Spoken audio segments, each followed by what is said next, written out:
Tom Zeller. I am an American journalist.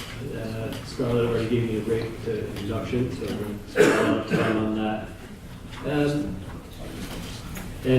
Jacques, thanks for that, because in some ways you really sort of just teed up my discussion in a way I promise you we didn't collude ahead of time.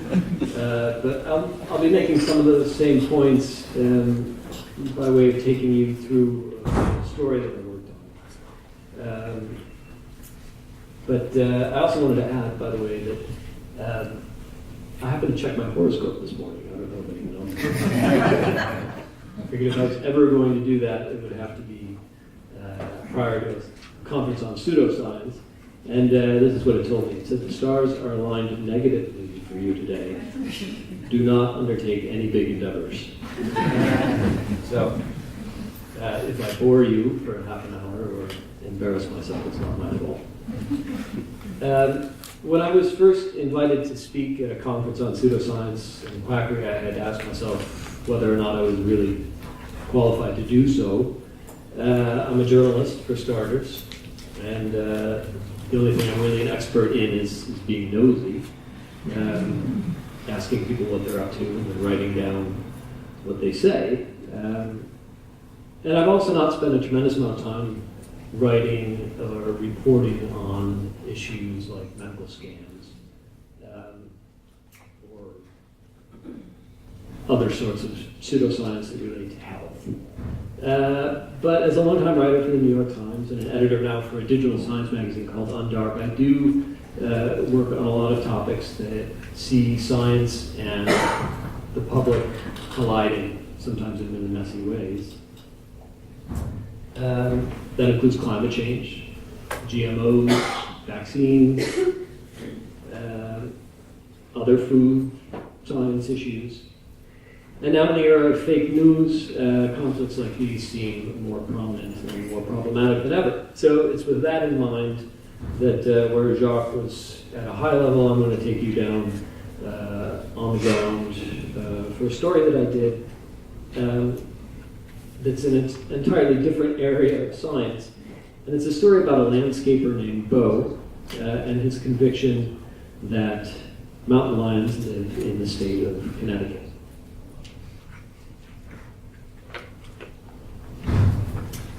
So I'll start there, and I'll start by saying there are no mountain lions in the state of Connecticut. For those of you who don't know the state of Connecticut, mountain lions, or mountain lions for that matter, are sometimes called cougars and pumas. They're America's last large remaining big cat. And with the exception of a small inbred population in Florida, most mountain lions, all mountain lions virtually, have been disappeared from the eastern half of the United States. Scientists estimate that maybe 30 to 40,000 cats live in the west, west of the Mississippi River, which I think is highlighted right there. But as of today, all breeding populations, all wild populations of these cats exist exclusively in the western mountains and forests. So Connecticut, meanwhile, for those of you who don't know, is very much in the east, and it's a very densely populated state. In fact, it's the fourth most densely populated state. And it was there that I first met Beau. He was a 41-year-old landscaper who, along with a small group of cougar enthusiasts in the Northeast, believes deeply that there are, in fact, mountain lions living in Connecticut. They also deeply mistrust state and federal scientists who say that while they do receive lots and lots of reports and photographs of animals that residents in the area think are mountain lions slipping through their yards, there are always hoaxes or well-meaning submissions that look something like this. Give a closer look at that. That's actually a real photograph of this. So, Beau and his colleagues didn't buy any of this. They really believed that scientists are simply being dishonest about the presence of mountain lions in Connecticut. and part of a conspiracy to hide this information from the public. I heard several different sorts of explanations. Maybe it was because they were worried about resources and having to commit scarce funds to a management plan for mountain lions. But the reasons varied. And in any case, the marginal debate that was happening there in Connecticut gained a certain amount of relevancy back in 2011 when, on an otherwise ordinary day in New Haven, which is just outside of New Haven, in fact, a driver did happen to run over a mountain lion in Connecticut. A very healthy 63-kilo mountain lion. So this event was completely unprecedented. And state wildlife experts were stunned and immediately assumed, well, this must be an escaped animal, maybe from a zoo, or perhaps somebody had an exotic pet somewhere. But then forensic scientists and wildlife biologists went to work doing what they do. And they began combing through the cat's coat, for instance, to see if they could find fibers that might have come from a vehicle or from inside a home. They looked for evidence that it might have been collared or declawed or neutered. They examined its stomach contents to see if it had pet food. None of these things proved true. But when they began sharing tissue samples with wildlife biologists around the country and looking for networks of trail cameras, a really incredible map started to emerge. And they realized that using a mix of trail photography, hair and scat samples, they showed that this mountain lion had walked almost 3,000 kilometers from a known population, which is here in South Dakota, in the Black Hills, all the way up and around the Great Lakes, down through Canada, and into New York, on to Connecticut, where it was hit on the suburban parkway and died. The episode spawned dozens of articles and books for good reason, in part because it spoke to many things about the American landscape. It suggested that enough forest and farmland, for instance, was now connected again, and that one day we could imagine that mountain lions might actually make their way back east. They did exist there at one time. And it said something about conservation and the importance of wildlife corridors, but at the end of the day, it was still an exception to an otherwise ironclad rule, which is that there are no mountain lions living in the state of Connecticut. But Bowe thought otherwise, and no amount of evidence could convince him.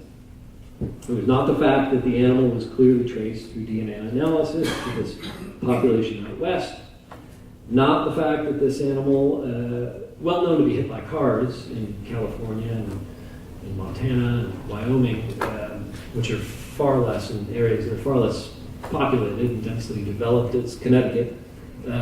Despite this fact, there had never been a mountain lion ever struck in Connecticut. That didn't convince him. And neither did the fact that the animal was traced to vast networks of trail cameras that exist outside of Connecticut, and not the fact that there were literally millions of people walking around in these woods with cell phone cameras in their pockets every day in Connecticut, cell phone trail cameras set up all around the state, and no one has ever had a photograph of a mountain lion. There are photographs of coyote and black bear and deer and bobcat in Connecticut, but never once a mountain lion. None of this would convince Bowe. And this is a bit of an aside, but the only time I ever detected any note of objective detachment from Bowe was when we went on a stakeout in the state to look for a mountain lion. This was just outside of Hartford, Connecticut. And he brought along deer shoulder as bait. He set up a whole rig of motion detected cameras so he could capture it when it came, and he also brought this. This is something that he made himself out of a box that contained his television set. And when he showed it to me, I remarked that it actually seemed a bit undersized, to which he smiled and said, "I guess I should have got the bigger TV." So he had a sense of humor. And so I wrote a story about him and his colleagues. and their convictions. And I set that against what scientists actually say about the presence of mountain lions in Connecticut. And also what this weird case of the Milford mountain lion, which is what it came to be known as, because it was killed in Milford, Connecticut. What that event said to scientists versus what it said to people like Bo, because they said completely different things. So I'm talking about this because, of course, in the United States we have a much bigger problem, as it's already been alluded to. We have Mr. Trump, who's expressed a lot of unscientific views of his own, including the notion that climate change is a hoax. We already talked about that. Vaccines are linked to autism. He's suggested that a few times. And he's even suggested that the gas that was used in hairspray, which I'm sure you all know, couldn't possibly have contributed to depletion of the ozone because he uses it indoors. All very real. This happens.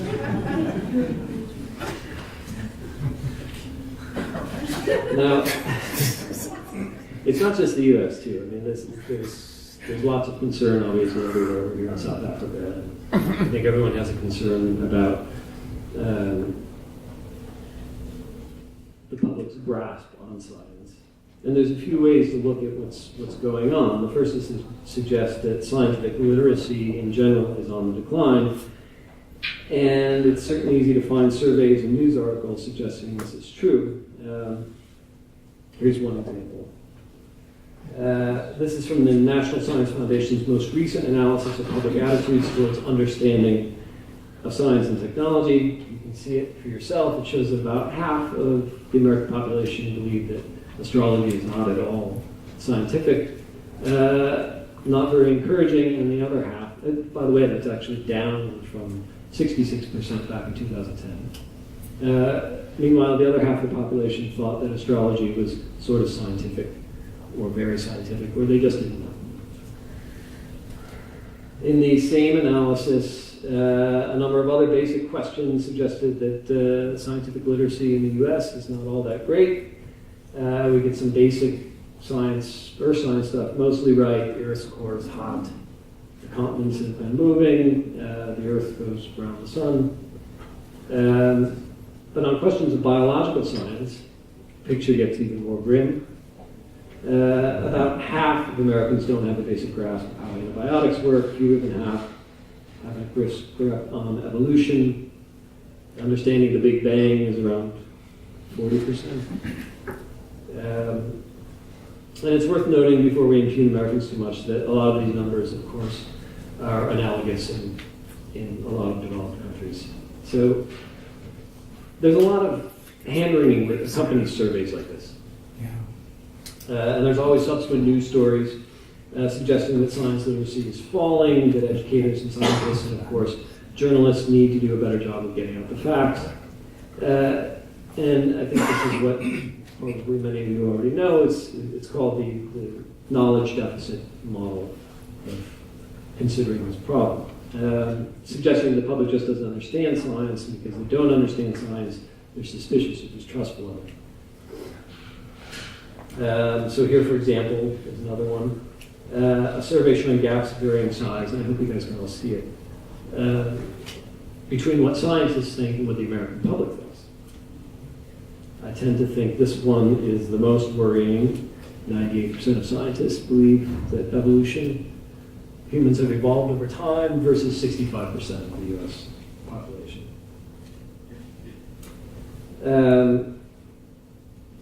There's lots here in these sorts of polls for discussion. And again, this tends to accompany a lot of breathless press coverage telling us that we're at odds, that Americans are at odds with the scientific community, that there's a conflict, that they're fighting. Or again, that Americans are ignorant of science, and that teachers and reporters and researchers all need to get out the facts. But the troubling thing to me, and again, I'm not an expert, but I see this in the trenches of journalism, and that is that this sort of knowledge deficit narrative persists despite years of research showing that it's sort of oversimplification. I think Jock sort of got at that as well. And it's also not particularly helpful in understanding why otherwise intelligent people are suspicious of vaccines, or skeptical of climate science, why they spend their money on homeopathic medicines, bogus pills.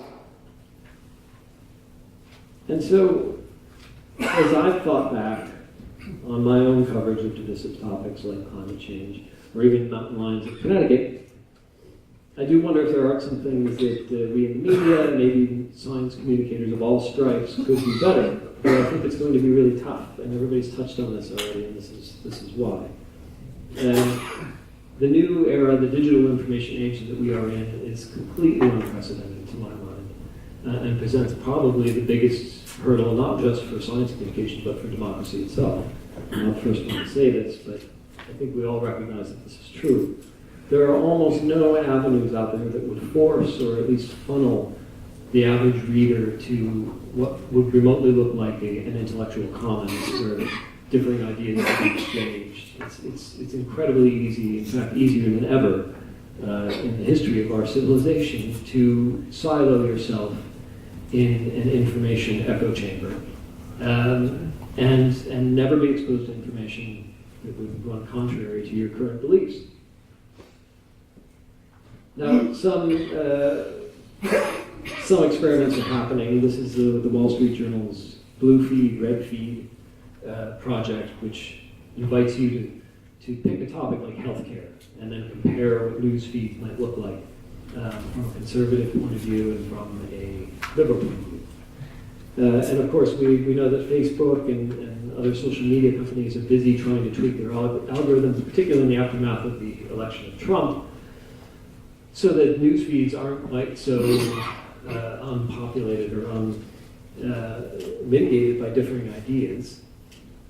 You'll see I put a couple of other examples of sites that are trying to do similar things. One's called allsides.com, another is called Read Across the Aisle, and these offer easy access to a diversity of views on different issues and different topics. And on specifically science-based issues, there are some initiatives that are happening. There's maybe some of you are familiar with the Climate Feedback Project. This allows scientists who are, published climate scientists can annotate individual articles that appear in newspapers and magazines around the country, and they can do it sentence by sentence, and with a little plug-in for your browser, you can immediately, as a reader, see these annotations. So it's a way of allowing scientific comment on climate science as it manifests in front of the public. And there's talk that this could be an interesting model to use for other branches of science. And down here you see this is the program at Santa Cruz, Science Communication, which has received a grant to develop ways to have science journalism reach audiences that aren't traditionally interested in science. So these are all great innovations, and there's lots of other ones that I obviously can't mention, and I think new and better ones are going to be happening all the time.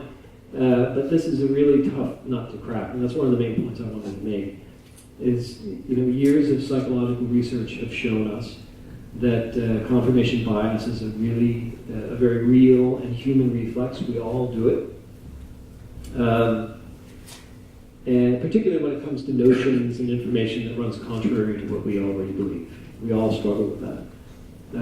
And so it's why I think it's particularly important for the media and science communicators in general to really start abandoning the language of the science or information deficit model and start rethinking a little bit what is the most important thing to emphasize when it comes to the public's apprehension of science.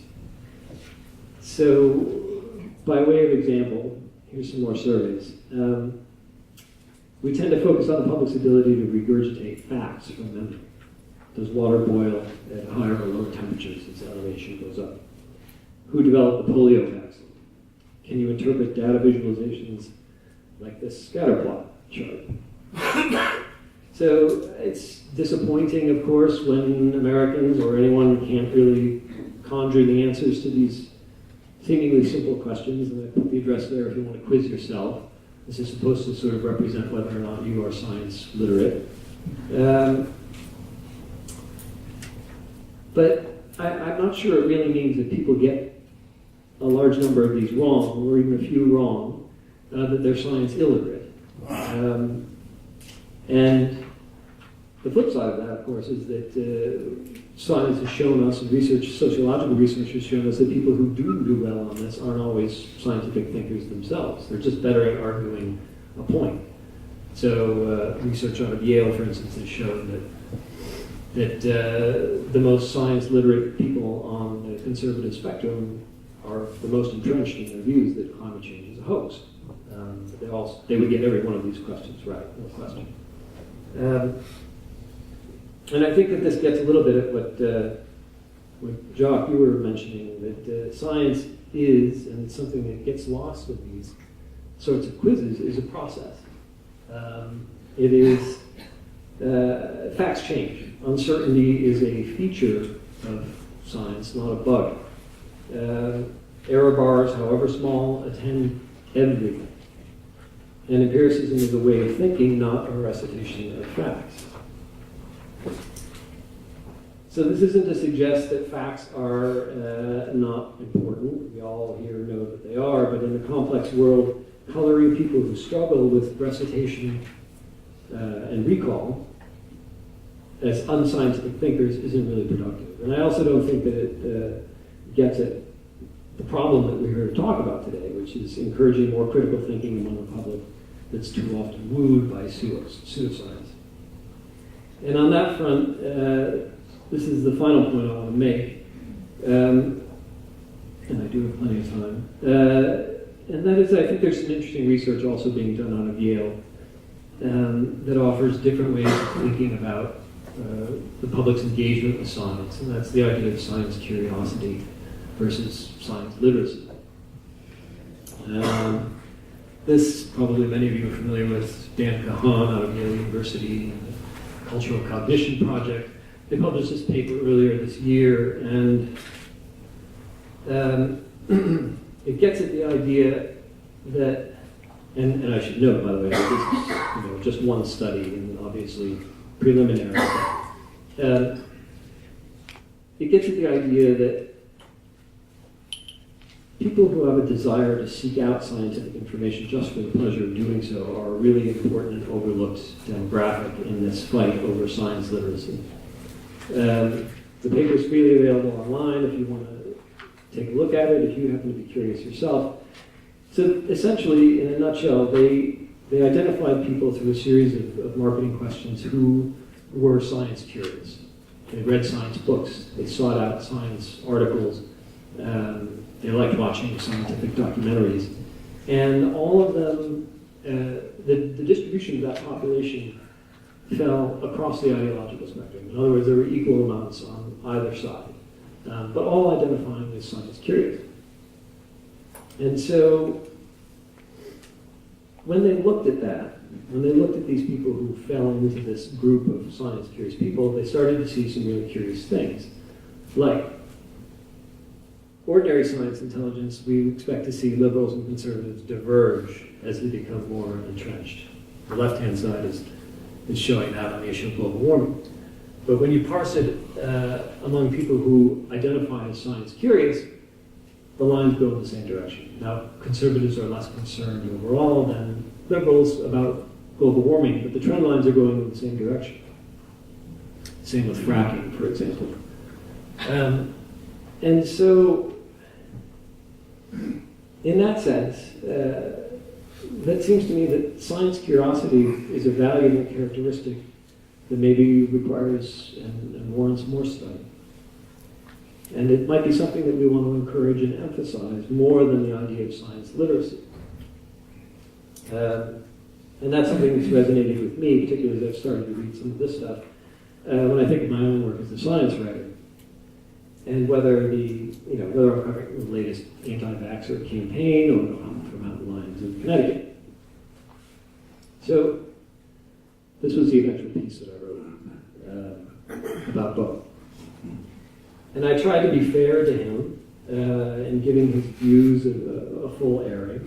and then setting those alongside what is clearly a preponderance of scientific evidence that there are no breeding mountain lions in Connecticut.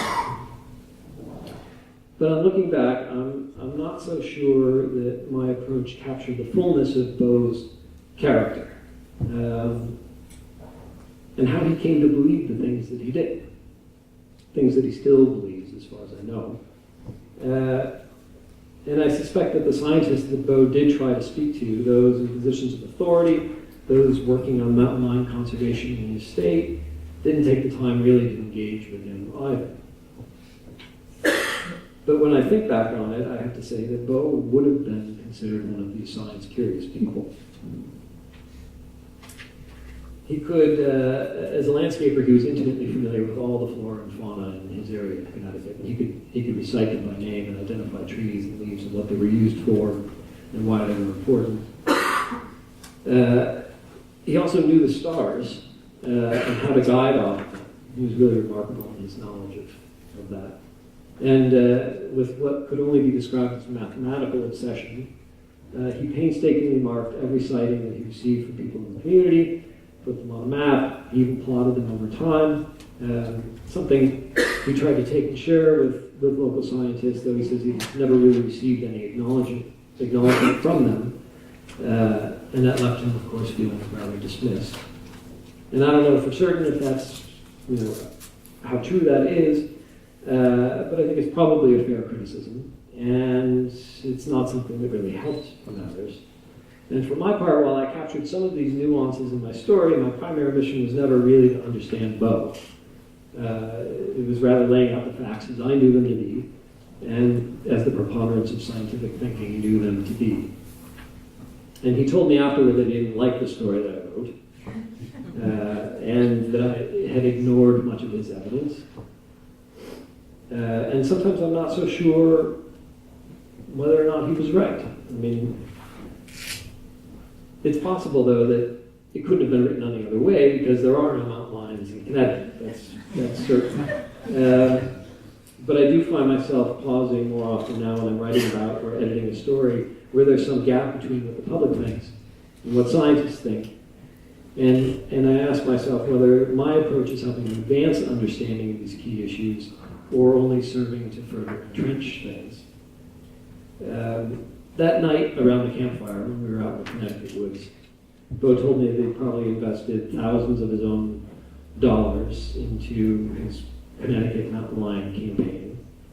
He purchased expensive trail cameras, he was maintaining a website, he spent countless hours in the woods looking for scat and hair, and of course trying to photograph the elusive lion. He also said that he loved mountain lions from the time he was a kid, and that he regularly watched many wildlife programs that used to run on television when he was growing up in the 1970s. And he told me that the more he came to know about big cats, the more he worried about his sister and her children that were living nearby in a home bounded by woods, where he saw, at the very least, potential threats. So when I asked him if he felt disappointed that the Milford cat seemed to be an anomaly that scientists had traced to the west, he parsed his answer very carefully. He said he was skeptical of some of the official conclusions about where the cat had come from, and that he didn't quite trust the genetic analysis and other evidence linking it to South Dakota. At the same time, he said that he and his fellow believers felt vindicated by other bits of the science, which had determined beyond any doubt that this cat was not some exotic pet or an escaped zoo animal, but truly a wild mountain lion. He said, when the information came back that it was wild, this was a really big day for us, he said. So some science affirmed his convictions, and some of it didn't. And based on that, he decided what was signal and what was noise. And I think this is the real challenge that we face as science communicators, are people like Beau, and how we interact with them, and how we engage their arguments, as Jacques said, and how we tell their stories. Thanks much.